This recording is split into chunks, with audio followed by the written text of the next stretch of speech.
All right. Yeah, we're live. Okay. So here are three of the four that are supposed to be here today. Uh, yeah, so let's go around the virtual room. Let's start with Sam and All right. introduce yourself. All right, what's up, everybody? I'm Sam, the Crazy Man, host of Catch the Craze podcast and indie comic book creator of Catch the Craze, launching on Kickstarter on the 29th, where we'll be live 7 p.m. Eastern Standard Time to launch our Kickstarter, issue number 3. So if you've never backed any of the first 2 campaigns, here's your chance to collect all 3.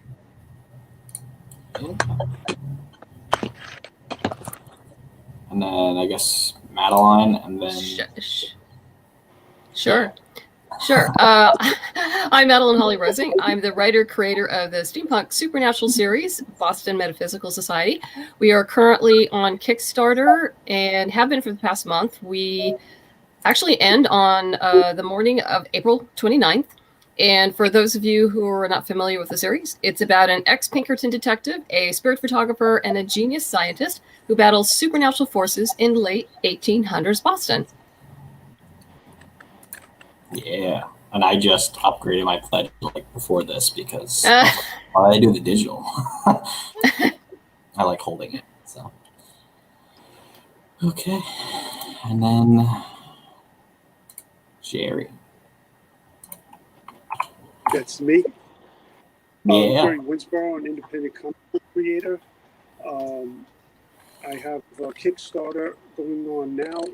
Seek is about a bounty hunter along with her team that track and hunt superpowered villains who have jumped bail or are fugitives from law. It has 3 weeks left. And I called that you were going to get funded very quickly. So Yeah, Great. yeah. thanks for your confidence. Well, congratulations. Let's Yeah. go with. Thank you. It's kind of plateau right now. That's Yeah. expected from what I've heard. It happens. It's You know, I've been highs and lows. Yeah, The one that gotta I'm get promoting. cocky in a minute. You know. Yeah, the one I'm promoting right now. It's not mine. It's just like I agreed with this guy that joined our platform. Like, I guess I'll help you with your Kickstarter when you like go live or whatever on Kickstarter. And that was like 2 years ago. So now I'm like finally doing that.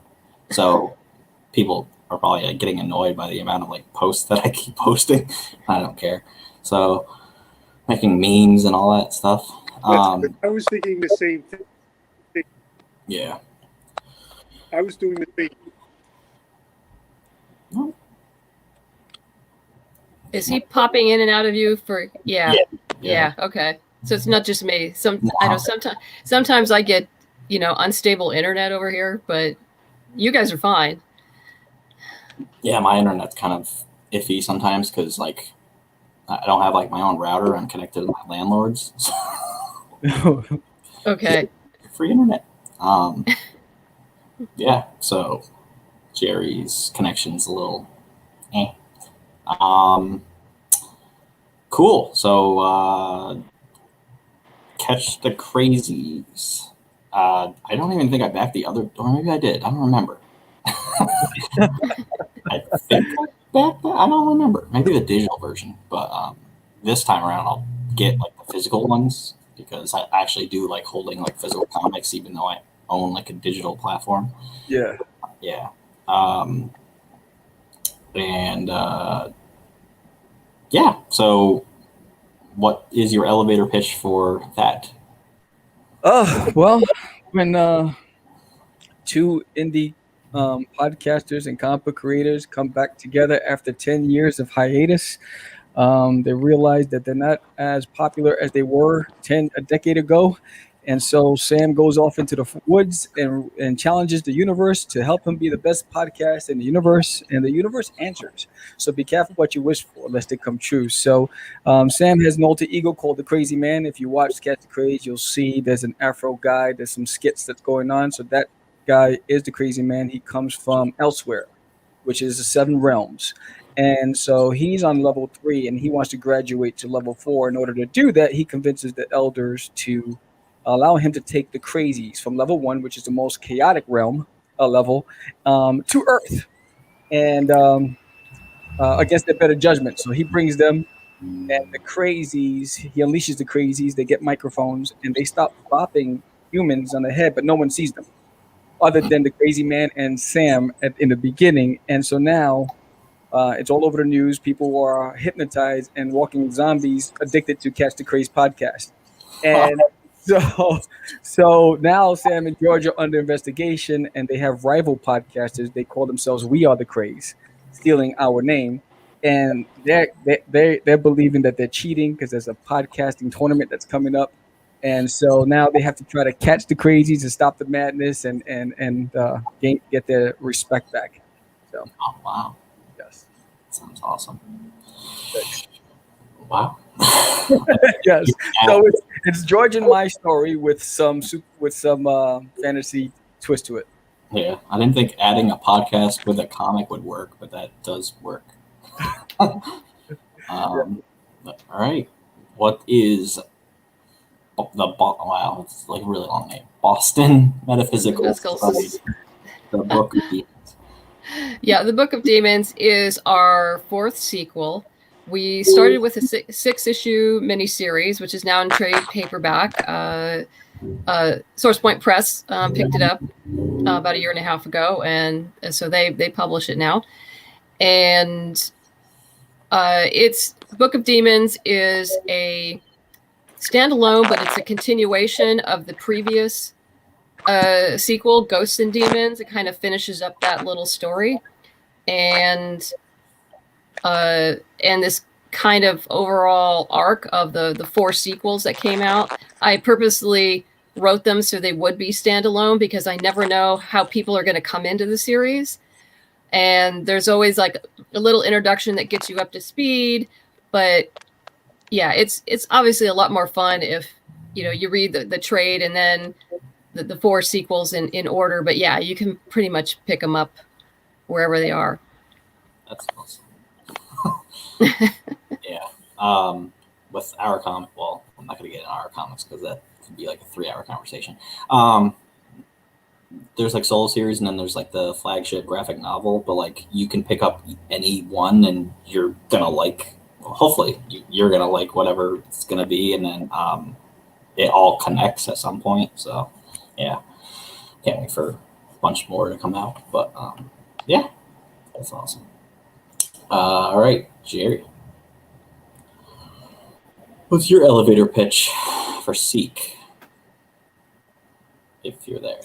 He's frozen. He's there. He's like frozen in time there. I think he got hit with the microphone. I think he's addicted to the craze now. Yeah, I think his internet is just too unstable. So he's probably speaking to us, but he's just frozen in time. All right. We just can't get him to stop talking. Yeah.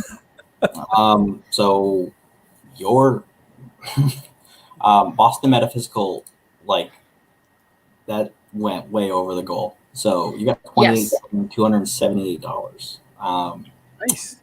Yeah, that's insane. And your goal was $4,200. What's like your favorite reward that you have on Kickstarter? The Plague Doctor pin. We've gotten into the habit of doing a new pin for every Kickstarter. So we have every year. If you ever go to a steampunk convention, you'll notice that steampunkers are very much into pins and accessorizing and all sorts of fun stuff. So it was designed primarily for them, but other people obviously enjoy them too. So what I started about 3 or 4 years ago on Facebook is I do a little contest on my personal page and the Boston Metaphysical page of, give me suggestions for a new pin this year. And if I use it and it gets produced, I'll mail one to you. And so that's what we've been doing. And a young lady suggested Plague Doctor. And when she said that, I kind of went like, duh, I should have that was like too obvious that, I dropped the ball on that one. But yeah, I said, yeah, we're going to do that one. And I had Alejandro Lee do the design, and he did a great job. I've actually already gotten the pins. There is a picture of them on the Kickstarter homepage, but I can tell you that they actually look better in real life. They turned out really well. I was very happy. So yeah, the Plague Doctor pin, just that was appropriate, I think. Yeah, I think you mentioned that on a Beards and Comics podcast. And I was like laughing while walking around at work because I'm a security guard, so I don't do anything. So walking around with like listening to podcasts or writing. So what was I saying? I'm guessing you had your whole Kickstarter planned out, Sam. There was another accident. There's always like an accident on the street all the time. So, really just like we live in a war zone or something. Yeah. So what were you saying? I'm guessing your Kickstarter is like planned out. Yeah. So like, what's like your favorite reward that you have on there? Well, it's that first day bundle. It's the first day backer bundle, which is a steal. So you can get all of the 3 books for one low price. It's only on that one day, and it's basically you get all the PDFs plus the books plus you get the crazy Catch the Craze logo sticker, all for $30 and shipping's included. So it's a steal that first day. So those first day backers, take advantage. Sign up today. Be the first ones. Our goal is to get to 100 backers. The highest we've gotten was 64 backers, and so we really now want to get it into as many hands as possible. But that first day bundle is the best. That's awesome. Although there's a lot of incentives. Yeah, a lot of incentives. Yeah. While building the Heaven's Dakota Kickstarter that I'm promoting, I didn't think a lot of people were going to get the $85 tier because it's $85, and I guess there's enough stuff in that people want. I think you get there's a bunch of stuff. You get obviously the print of the comic, the digital. Then there's other digital comics. So there's our Comic Ink scales that no one has gotten yet because it's waiting to go to print. And Welcome to the Void by Chuck Pino. There's a bunch of digital stuff and physical stuff, and it's really good value for $85. And membership to our platform that's the subscription thing. So yeah. Giving value is incredibly important to backers, and so yeah, I always look at the price points very carefully and what's offered. So yeah, if you're a creator thinking to do a Kickstarter, you really have to give value. Absolutely. Yeah. We failed on 3 crowdfunding campaigns in the very beginning. The first one, I just did an Indiegogo in 2017 because I'm I want money. That didn't work because nobody knew who we were. And that's hard.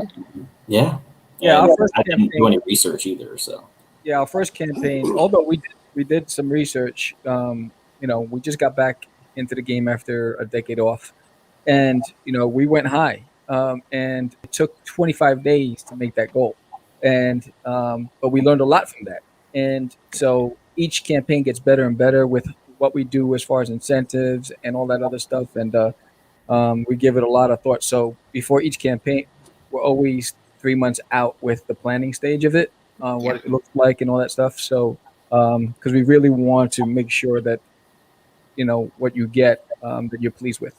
Yeah, I actually so our first actual successful Kickstarter was when I finally listened to Dylan and read the book $100 Startup, and there's a thing on their website, 100 startup, or I think it's 100startup.com, and there's a product launch, but I took 21 steps from that and kind of made it for Kickstarter, and I put that on Indie Comics Dispatch, and I put it on our website as well, and altered so it would be for a comic Kickstarter or whatever. Right. And it actually really worked for me because I followed those like to the T, and we planned like 3 months out. That's what we did. And then like anytime someone asks me for help on Kickstarter, I'm like, you should plan like ahead. Don't do it like, don't just launch. I don't know why people do that. People still do that. And Now you have to work on just getting the word out. Like the moment our second campaign ended, we were promoting the third one. You know, so and the third one was 2 months, 3 months out. So we already started talking about, hey, by the way, when we sent in all the email correspondence, we updated every phase of where we were. We also sent the link. Hey, I'll sign up on our landing page. So this way, the awareness is there because out of sight, out of mind. Yeah, and you gotta constantly repeat yourself. Yeah, absolutely. Yeah. I think Jerry's back. Yeah, I think he just froze again. He's back, but he froze again. Oh no! No love, no love. Oh, poor Jack. I would ask elevator pitch. But, I think he's still figuring out his internet. So I'm froze. Oh, there you go. Now you go. No. That's better. Hello? Yeah. If you can get out your elevator pitch before your internet craps the bed. Are you using dial-up? Can you hear me? Yes. We can hear you.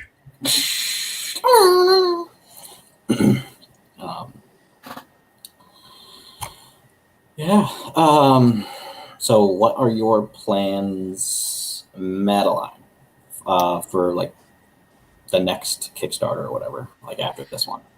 Well, that will be for the audio drama. I'm in pre-production now for the audio drama.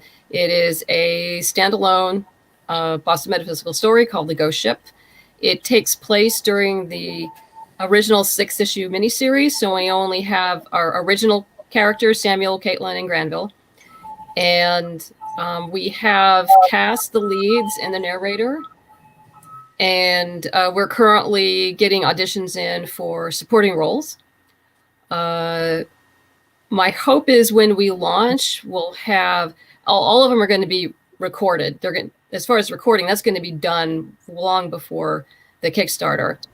But the heavy lifting after that goes to our sound engineer, and that takes a lot of time. So I'm hoping to have it's an 8 episode series. It's just one story, one season, because we're going to see how this whole works. And what the response is before, I start planning anything more. And so I hope to have at least 5 or 6 of those episodes completely done and ready to go. So we can deliver by, if we have a Kickstarter in October, we can deliver by January. That's my timeline. And my sound engineer, everyone thinks my production team thinks it's all very doable. And, but yeah, it's a lot of fun, and I've talked about it during this current Kickstarter, and it's very nice to see that people are going like, "Oh, is this going to be on Kickstarter? When is this?" And so people are already interested, and that's really nice. That's awesome. But obviously, I'm already planning for this. Yeah. This is, already looking at cool flash drives to put all the episodes on. I already have the cover art for the CD. For those, we're going to have a reward tier for the CD for those who want that, because some people do. So it's cool. and then bundle packages of all of the above and the comics and fun stuff like that. So it's been a blast learning how to write an audio drama. And so it's another, because I don't know if I come from film and TV, and Boston Metaphysical it started as a TV pilot, which I adapted into a graphic novel. And then, the whole comics world, I never left. I stayed forever, I think now.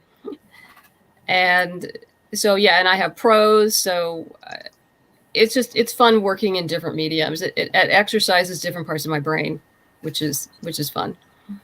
That's cool.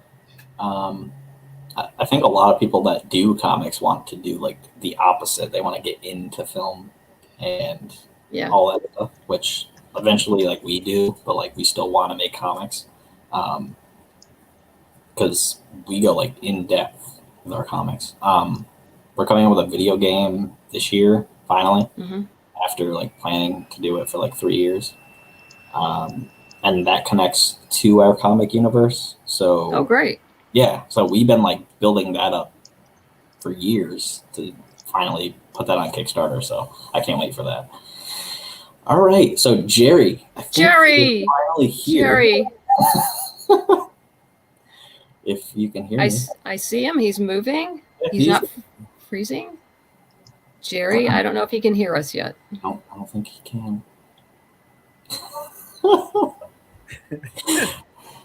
Oh. That's the magic of going live. Yeah. Things happen. Yes.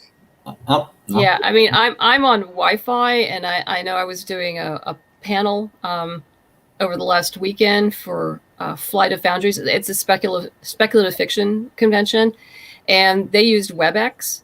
And I've been good on Zoom with the Wi-Fi with my laptop, but the WebEx, man, it has some pretty serious security. So I had to unplug my internet connection from my desktop and plug it in the computer, and to make sure I wasn't, it was horrible. But once I plugged it in and had a direct connection, I was fine. So if you're ever on WebEx, don't be on Wi-Fi. Oh. that was a lesson learned there. Well, it all depends on your strength of your Wi-Fi. Because I was on a court thing with WebEx on a deposition, and my wife. I have 4 Wi-Fi extenders. Okay. So I have one behind me, even though, because my router is upstairs. So I have an extender down here, and then I have one in the living room. So it doesn't matter where I go, the strength is strong. Yeah, obviously ours isn't as good as yours, but it works. It works fine for everything except WebEx, so that's not too bad. I mean, most of the conferences are on Zoom, which has worked fine. But it's this whole new, because of the pandemic, we've just had to learn how to do things differently and what works best for. Our internet connections, or what we have. Do we just have a laptop? Do we have a phone? Do we have a desktop? Yeah. Is it a Wi-Fi? Is it a direct connection? And so it's amazing how many devices we use, especially when there's multiple people with multiple devices. When I had to look at when I was creating my security feature for my router, I was like, all these damn devices. It's like you don't realize how much. It's crazy. Yeah.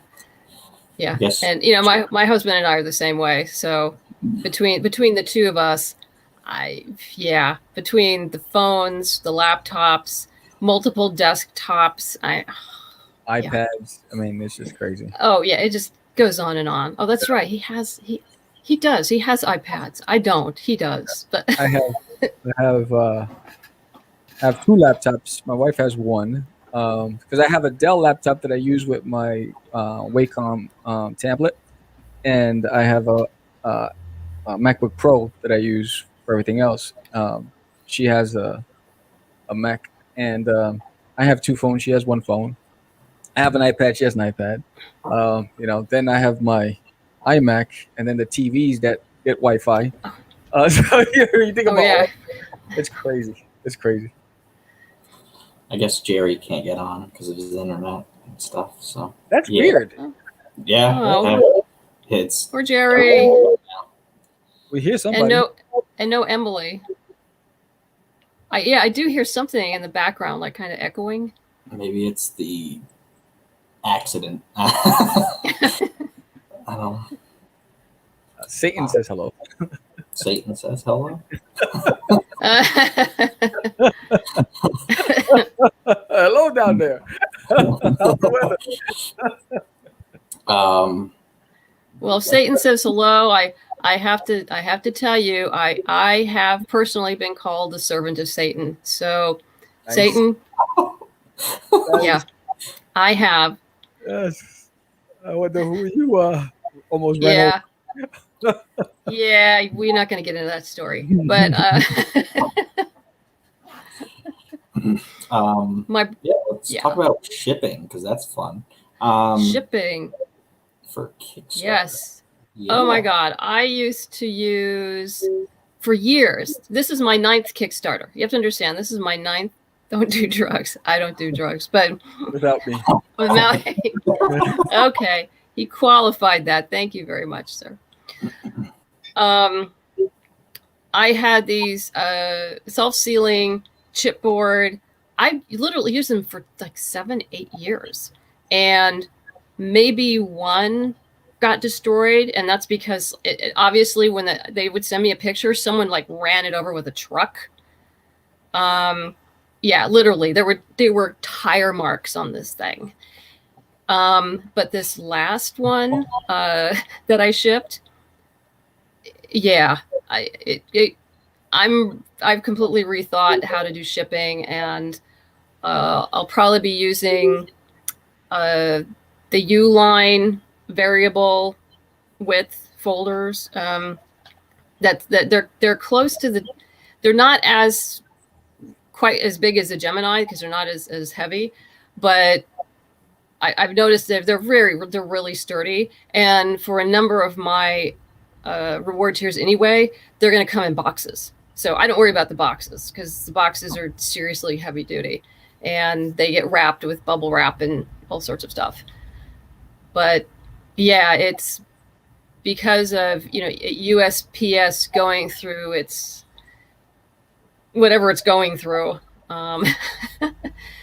Yeah, you have to seriously rethink packaging if you've been, particularly now.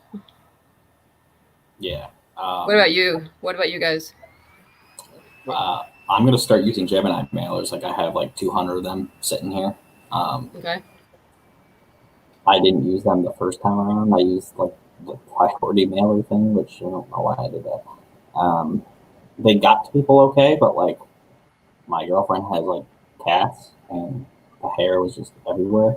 So I asked like a bunch of people, I'm like, oh, did you get like cat hair? Like I tried brushing it all off before sending them to stuff. I'm like, did you get like any cat hair on your envelope? And I'm like, no. I'm like, all right, that's good. But yeah, I'm gonna use Gemini mailers, and I like them because they're sturdy and they're very good. The only thing I don't like is like shipping, like literally shipping to the post office. Yeah, I don't like paying for shipping. That's the thing that I really don't like, especially international. Because have you guys been using? I don't know if you know her, Christy Shen from Horatora Studios. She let me in on pirateship.com. Yeah. And that has been great. And they do have a simple export rate, which you have to ask for when you get into it. And that's a lot cheaper. So I was able to give because I get a lot of international backers, a reduced rate. I mean, it's still going to be expensive, but I mean, we're talking about a savings of sometimes up to $15 to $20, depending on where you're going. So it's, and being creative. I have a all things BMS package, which has every book I've ever written, plus the script and a whole set of pins, but that's over £4. And that's a nightmare as soon as that hits USPS. But because of the simple rate, I can divide that up into 2 different boxes, and it's cheaper than sending out one box for USPS. So I let everybody know, because I weigh everything. I do the whole 9 yards before we launch. And anybody who is doing a Kickstarter should be doing this. You should be doing prototypes of every single one of your packages and weighing them and figuring out how much they're going to cost, for those who are listening to this. But yeah, I mean, it's the savings was huge. I mean, literally, it would have cost for one package to go to Australia or Germany, I think it was like up towards like $80 for USPS because of the weight. Oh, And so I was able to bring it down to like 60 by dividing it up into two different. yeah. So heavy was the package. It's over 4 pounds. Oh, And at USPS, anything over 4 pounds, it quadruples the price. So yeah, it was actually my husband's idea. He goes, well, go look at, he goes, is it cheaper? What if we broke it up, the everything package, into 2 packages? Would it be cheaper? I said, well, okay, let me go check. And I went, and he was right. Yeah. So I did put in on the Kickstarter page, those who are international, be aware and if you get this tier, it's going to be in 2 boxes. So don't freak out if not everything is there. And, I'll put like 1 of 2 and 2 of 2 and all that other good stuff. But still, just to, let them know. And I did a whole thing on shipping and how shipping was a challenge last year, and this is how I was going to change it. But yeah, backers want to know that you're actually thinking about this stuff. Yeah. The first time I actually shipped comics last year. Yeah, I think it was last year. And I didn't know how to do the whole international thing. And they're like, oh, you got to you fill out those like forms or whatever. And I was like, oh, okay. And then when I brought all the comics in, they're like, what are in all of those envelopes? I'm like, comic books. So you don't have to keep asking me that question if it's like a bomb or something. Like it's a comic book. And they're like, oh. Yeah. So then I'm like, okay, so here's 4 international things. And they're like, oh, so where are they going? And I'm like, well, one's going to Dublin, one's going to Spain, one's going to Finland, and one is going to the UK. And they're like, each one is $25. And I was like, not today then.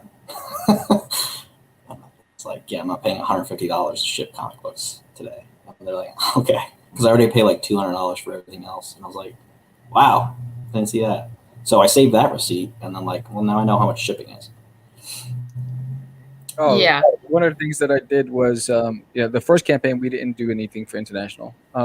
And I went, I have an account with USPS, and so they give you that calculator by country and all that stuff. Mm-hmm. And I have a scale, so we wait. So the only tier that we do is usually the single book or anything where the shipping is not more than $14, $15. And we just do one level. We don't do all the tiers. But we let them know it's going to cost this much. If they pay that, they do. And we had a couple of people that wanted it anyway. But some of the other tiers we don't do. And then, we use I use the cardstock envelope plus the bubble wrap. So it's get double. So I put it in a nice hard cardboard stock envelope. Then it goes into a bubble wrap envelope, and it gets a big label says "Please do not bend." And I ship it out. I put it in bags, and USPS comes to my house, picks it up, and takes it with them. Yeah. I literally met the mailman today, and I got 2 comics from Kickstarter today. A listener and Destiny New York, and they were big because one of them had soap in it. So, yeah. That's fun. That's right. I saw someone post that on. Yeah. And I was like, that was cool. I was so excited about getting soap. So that's cool. Yeah, it's very potent.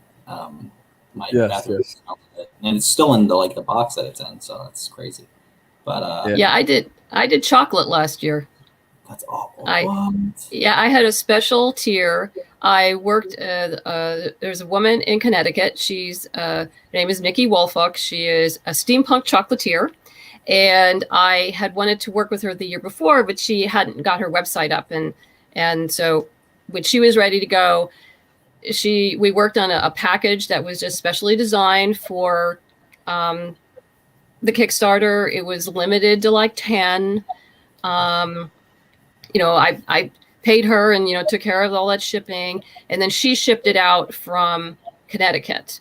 So everything would be nice and fresh. And it was like in this beautiful box and beautiful presentation. But I always try to do something fun, like that. And it also helps other people in the other merchants in the steampunk community. It made a whole lot of people aware of her existence that didn't know before. And so like, okay, and by the way, if you want more, here's her link, here's her link, here's her link. So it was fun. It's awesome. Yeah, like I wanted to do this one thing. I might still do that because I know that you could ship chocolate. Yeah.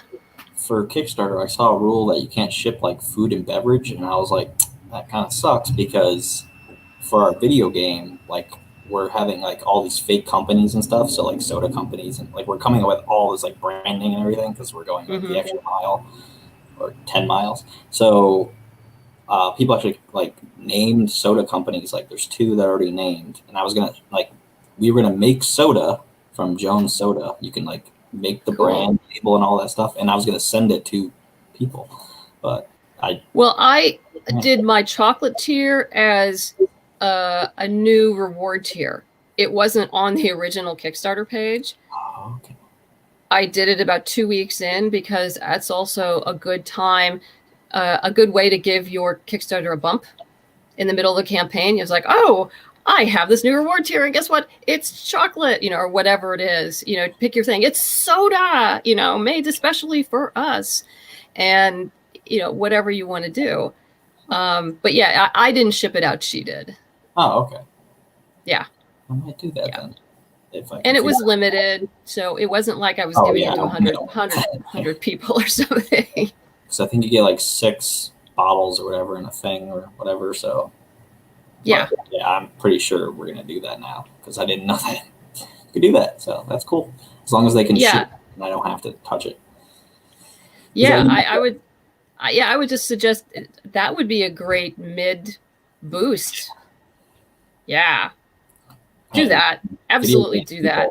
Drink soda and sit in their mom's basements. So yeah.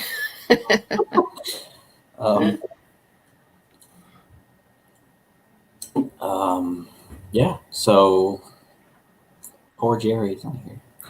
Satan had to leave us. Satan had to leave us. He had to get his pizza. That's fair. Pizza's important. I'm sure there's pineapple on that pizza. Oh. It's delicious. I said the same thing. You didn't see my picture yet. For years, I avoided anything when it had pineapple on it. And then one day I caved in and I had it and it was delicious. Yep. Yeah, it probably is. The concept, I don't like pineapple, but like I literally just got like my girlfriend's like we were out yesterday because I had to get my laundry from my mom's house. So we don't have a washer and dryer here. And I'm like, oh, you want food? So I don't have to like cook.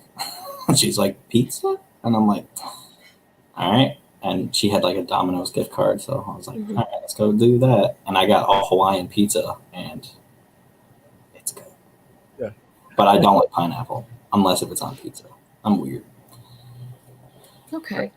We'll accept that. Pineapple and jalapenos. You have to have jalapenos.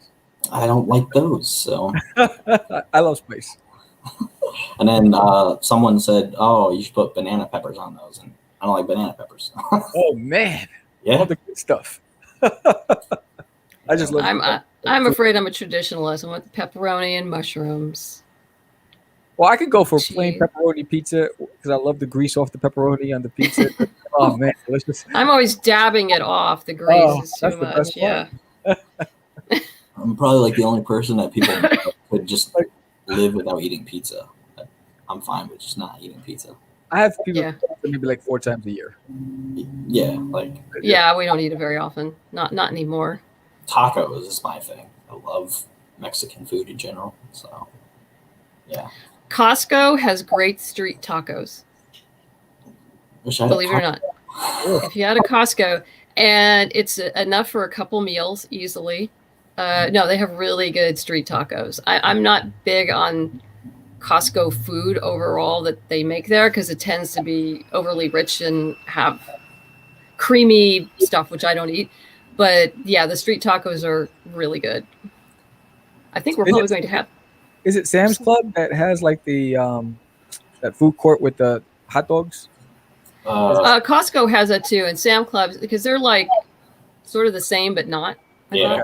BJ's used to, but I don't think BJ's has any of that They're anymore. pretty good. Those the dogs, they were pretty good. Well, I haven't eaten beef in 2 years now, but but when I did, I would go there because I stopped eating street dogs. When I seen how they handle it, I was like, oh, that's it. I'm not touching that stuff anymore. Yeah. Yeah. When I was a kid, I actually saw like a McDonald's in a mall here, which doesn't exist anymore because of health inspections. I saw this dude just like shake the salt in the fries, but the lid came off and just salt went. I was like, nope. And like I was already like iffy about McDonald's and like back then when I was a kid, and I was just like, yeah, no, I'm good. I should probably just not eat fast food because it's not good for you. But No. McDonald's are the only fries that you have to have hot because if you let it sit, yeah, they get cold pretty quick. then it becomes Yeah. like some other kind of organism and it's no longer good. It's crazy. Yeah, my health teacher in like 10th grade like put them in a pot or something and it turned into like a plant. I'm like, It's crazy. It's called recycling. Oh my God. Yeah. Disgusting. It's crazy. I like the movie The Founder that's like based off of McDonald's, but even though Ray Kroc is like he kind of like stole the idea, but yeah, I don't know how we got onto fast food, but Yeah. Sorry. Yeah. On the subject of fries, there's only one place we eat them now, even though like Islands has great fries. I'll admit that they have great fries, but I don't eat them there. I haven't, because of the pandemic, I've been there forever. In Vegas, there's a sports bar in between the Paris Hotel and what is the other one next to it? I forgot what it is. But you know, they have a walkthrough when you're in Vegas, you know, when you go from one to another. And I don't even remember the name of it, but they have the best waffle fries on the planet. And they have just a really light seasoning. And we just get one and we split it because you don't really need more than that. But it's like, okay, this is our fries for the year. This is awesome. We've had the best fries and we can walk away and be happy for, you know, quite a while. Yeah. But yeah. I should probably do that since I just turned 30 like a couple weeks ago. So I should probably like just do like a special meal like once a year and that would be fine with me. Yeah, for me, once a year, it's a Carvel ice cream cake. Okay, that's fair. Yes, Yeah. it's always on my birthday. It's the only thing I ever Yeah. want. It's and it'll take me about a week to eat that thing, but that's the one thing. It's once a year. That's it. I get it out of my system. I'm done. Because I'm not a big ice cream guy, but I love Carvel ice cream. I'm not a big ice cream cake guy, but I like ice cream. Oh man, with the Oreo cookies in the middle and the chocolate and the delicious. Yeah, my younger brother used to get ice cream cake all the time on his birthday. I'm like, I hate your birthday. I usually get cheesecake for my birthday most of the time. So that's the one thing I eat. No, that's good. All the time. My husband makes a great cheesecake. He hasn't made it in a decade or so, but yeah, he once made it when all my aunts and uncles were at my parents', and so we made them dinner, and he made the cheesecake, and my uncle, who's not a cheesecake fan, took one bite, looked at my husband, and said, "You made this?" And my husband said, "Yes," and there was a pause. He goes, "It's pretty good." And then he proceeded to eat the whole thing, you know. So it was like, Nice. like didn't believe it, but it's like, okay, I'm gonna have this is good. I'm gonna eat this cheesecake. And I like pie more than cake. So last year, because my girlfriend's like lactose intolerant, even though she eats cheese all the time, pizza and all that, I had pie instead, and my brothers were just calling me weird because I had pie on my birthday instead of cake. I was like, I mean, freshly baked blueberry pie or an apple pie. Oh, you can't go wrong. Yeah. Hey, if that's what you like, that's what you should have with for your birthday. There's nothing That's wrong it. with that. That's it. There are no Yeah, rules. I mean, I'm a cake person, but if a good cherry pie, yeah. If you get the good tart cherries in it, Yeah, that's good. yeah, that'll go. Let's start talking about Kickstarter again. I know, right? I know. We're talking about food. We're gonna have a bake-off. We are going to have a bake-off. We're absolutely going to have a bake-off. Bobby Flay is coming on soon. Yeah, so we talked about shipping. Can't think of anything to talk about right now because it's just like food. Food. We're dealing with the doldrums, as the Kickstarter doldrums. I basically didn't really have the doldrums at all at this campaign, and which obviously shows because we've been doing really well, which is your backer count just makes me want to cry because I wouldn't want to do that many people. Like I wouldn't want to ship that much stuff. Well, a lot of those are digital, which is great. Yeah. But what happens is that when this is all done, you know, the money's cleared, and I know how many I'm dealing with roughly because I'll be doing backer kit when I send out the surveys. Is I start pre-packaging things, and like I will order all the prints, and we'll throw Galaxy Quest up on the TV because we've seen it like 20 times and we love the movie. So we just start packaging to Galaxy Quest. And we're going to do the same thing like with the pins. We're going to pre-package all the pins in the little gift boxes and wrap them in tissue paper and just put them in a box. So when, you know, the books come in, you know, everything's been pre-packaged and essentially ready to go.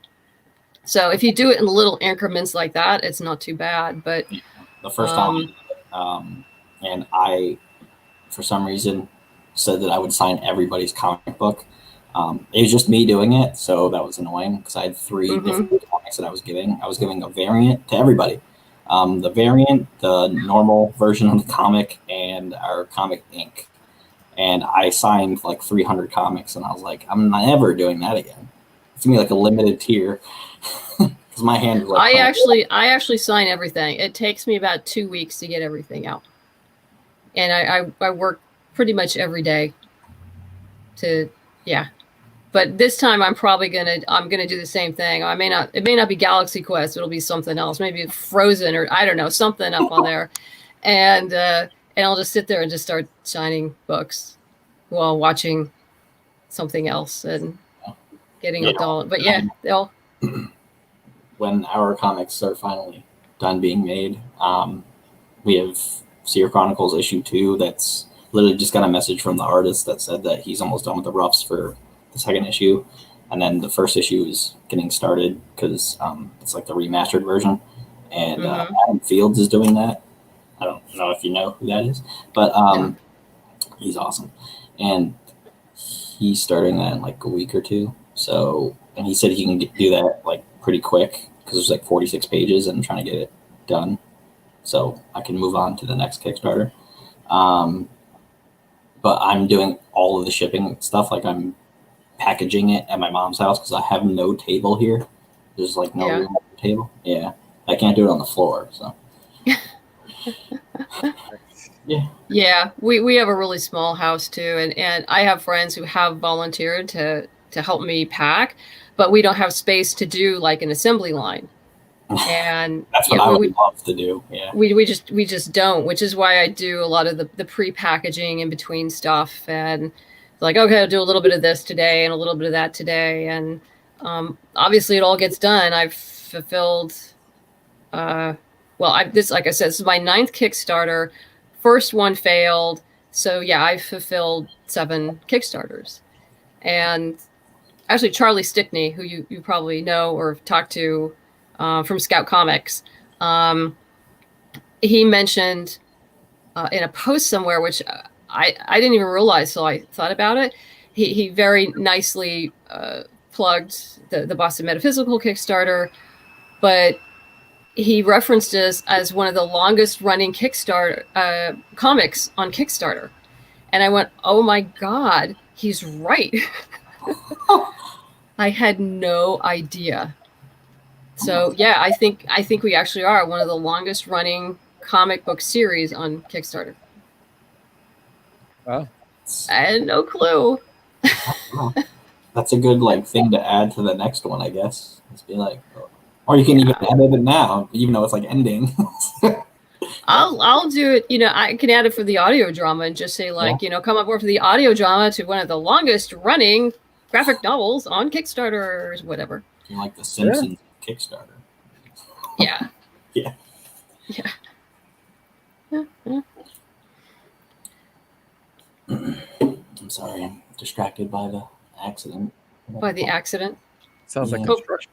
They're like vacuuming up glass or something. It's really loud. Yeah. So I would like to thank you for coming on. I wish Jerry could actually be here. Oh no, I feel badly for Jerry. I'll figure out something. Maybe like he can do an Instagram thing with me or something. I don't know. He's got like 14 days still left. He's got some time, yeah. Yeah. So if the one person that's watching and anyone that's watching this after, the links are in the comments for all the Kickstarters that are up, that are Thank going you. up for the people that are in here, and even Emily's that didn't show. Maybe she was busy or something. So yeah, if you want to say your goodbyes and you guys plug your Kickstarters or whatever. Ladies first. Yeah. Sure. Go, Sam. Lady. You're on the spot. I'm on the spot. Well, Cast the Crazies issue number 3 launches the 29th. It gets crazy because the crazies are coming to Earth and it's about to pop off. So you want to be there for the adventure. We're going to be live. Join us for our live stream. We will have raffles. We will be watching that ticker, and hopefully everyone who's already signed up pledges on that first day. Take advantage of the first day bundle. Again, you'll get the hollow foil cover, gold cover, and silver cover of each issue of Catch the Crazies with that first day bundle. It's only available that day one, so take advantage of it. It's a steal, and we hope to see you there. 7 p.m. Eastern Standard Time, live on Twitch, on Periscope, on YouTube, on Facebook. We will be there. Join us. Awesome. Boston Metaphysical Society, the Book of Demons, will be on Kickstarter. Ends on April 29th at 11 o'clock in the morning Pacific Standard Time. So please, pledge today, if not tomorrow. And if you can't do that, please share, tweet, repost, because that means the world to me, quite frankly. Because just reaching out to people who may not know and we fit their budget would be awesome. And thank you for having me on the show. Yeah. Thanks for coming on, both of you, and Jerry. And Jerry. Internet connection. Poor Jerry. No bueno. All right. Well, end this.